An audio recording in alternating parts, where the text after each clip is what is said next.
2022 में इस पर अपनी मोहर लगा दी, अपना समर्थन दे दिया, अपना आशीर्वाद दे दिया और उन्होंने हमको सेवा करने का अधिकार दे दिया।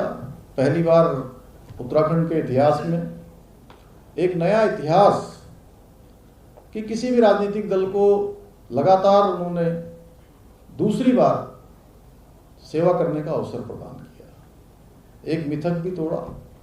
और हमने जो प्रस्ताव देवभूमि की जनता के सामने रखा था उसको हमने तत्काल, अगर पहला डिसीजन, हमारे सुबोध भाई यहाँ बैठे हैं, हमने सबसे पहला मंत्रिमंडल में सबसे पहला कोई फैसला लिया तो यही लिया कि हम समान नागरिक संहिता का ड्राफ्ट करने वाली कमेटी का गठन करेंगे। और हमने कमेटी गठित कर दी। 1 साल का कालखंड उसका पूरा हो गया। 1 साल तक कमेटी ने 2 लाख से भी ज़्यादा लोगों से उनके विचार लिए हैं, उनके सुझाव लिए हैं।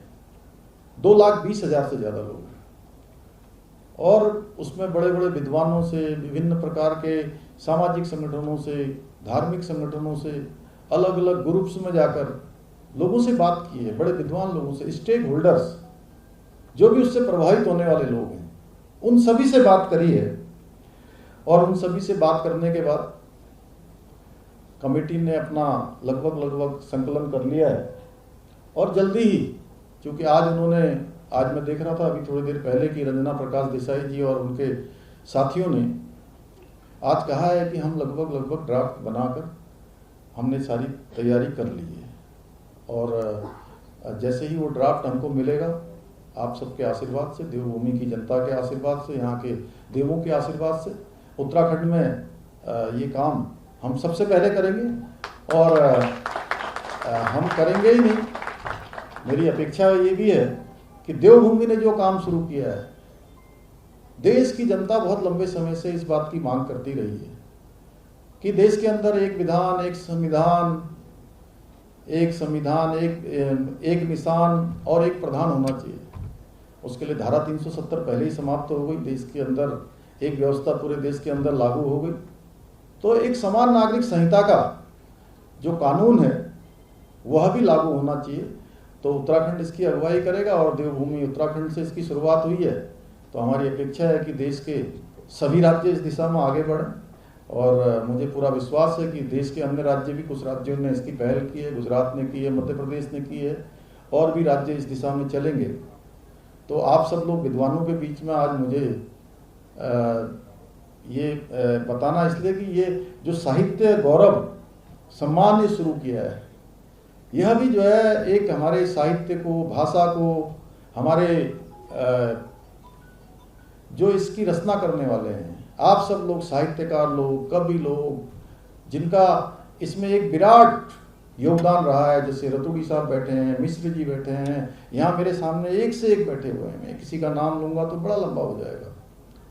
तो आप सब लोगों का सम्मान, ये हमने शुरुआत इसीलिए की है कि भाषा का विकास भी हो, संवर्धन भी हो, और हमने यहाँ शुरू किया है। तो आप सब लोगों में से जो है इसके पीछे हेतु ये है कि आप जितनी अपनी ऊर्जा से, जितने अपने लेखन से अभी तक आप लोग आगे आए हैं, और आपको ऊर्जा मिले। ये आपका प्रोत्साहन है कि इतने में रुकना नहीं है, आपने और लोगों को प्रेरित करना है।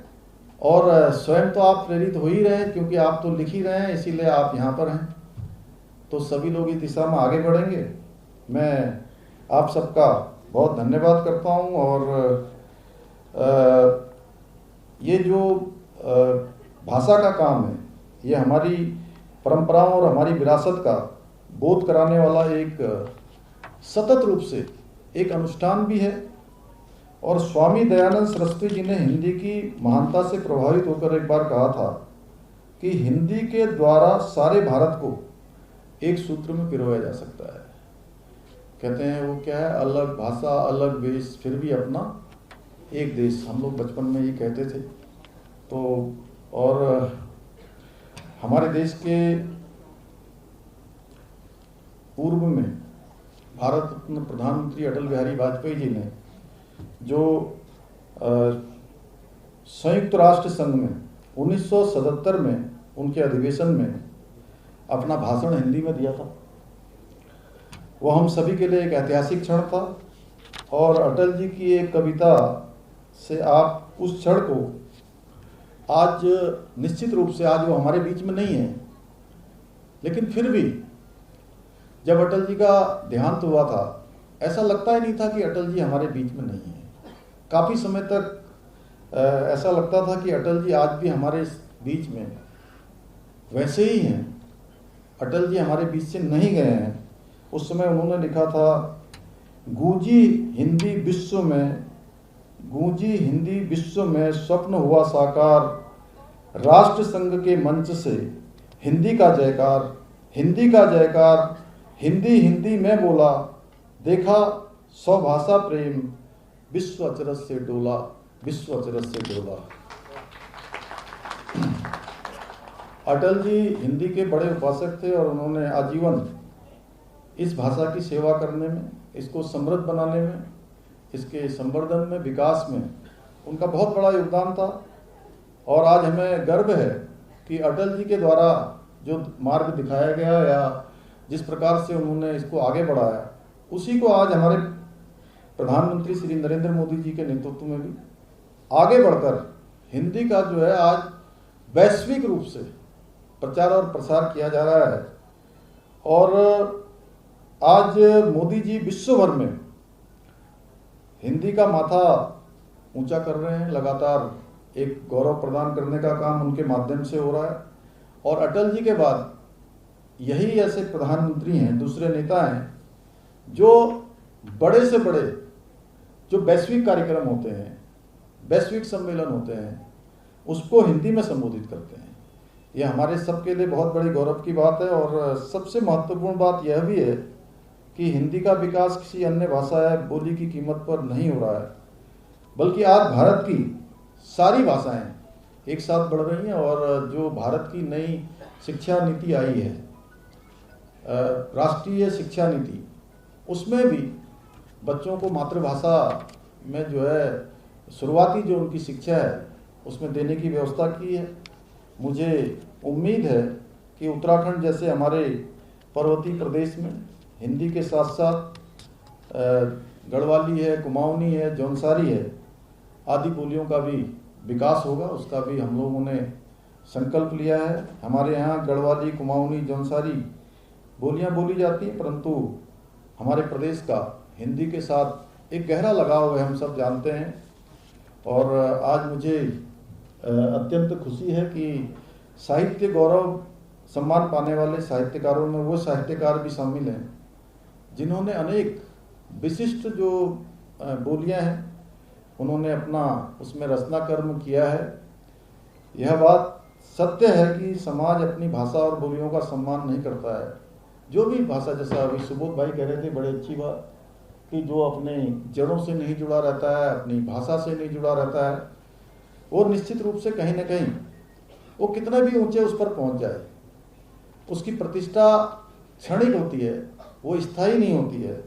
अपनी भाषा और बोलियों को बचाने और उन्हें आगे बढ़ाने के कार्य में आम लोगों की भी बहुत बड़ी भूमिका होती है।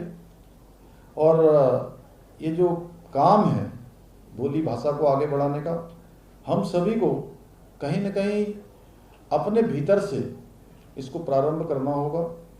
विशेष रूप से बच्चों के साथ संवाद करते हुए मैं भी इस बात का बड़ा प्रयास कर रहा हूँ।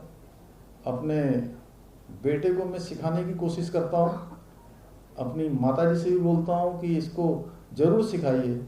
एक बड़ा वाला तो काफ़ी कुछ सीख भी गया, और छोटे वाले को अभी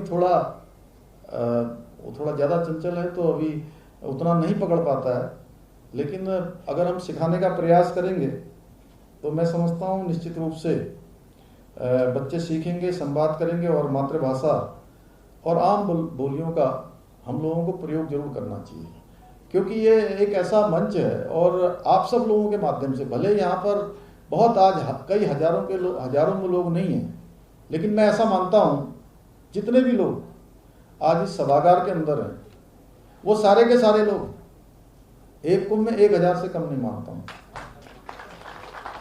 तो आप ये मानिए कि अगर आप लोगों में से किसी एक ने भी, सब ने भी, अगर हमने एक साथ सामूहिक रूप से प्रयास किया तो तेजी से हम आगे बढ़ेंगे। और ये काम काफ़ी पहले से होना चाहिए था।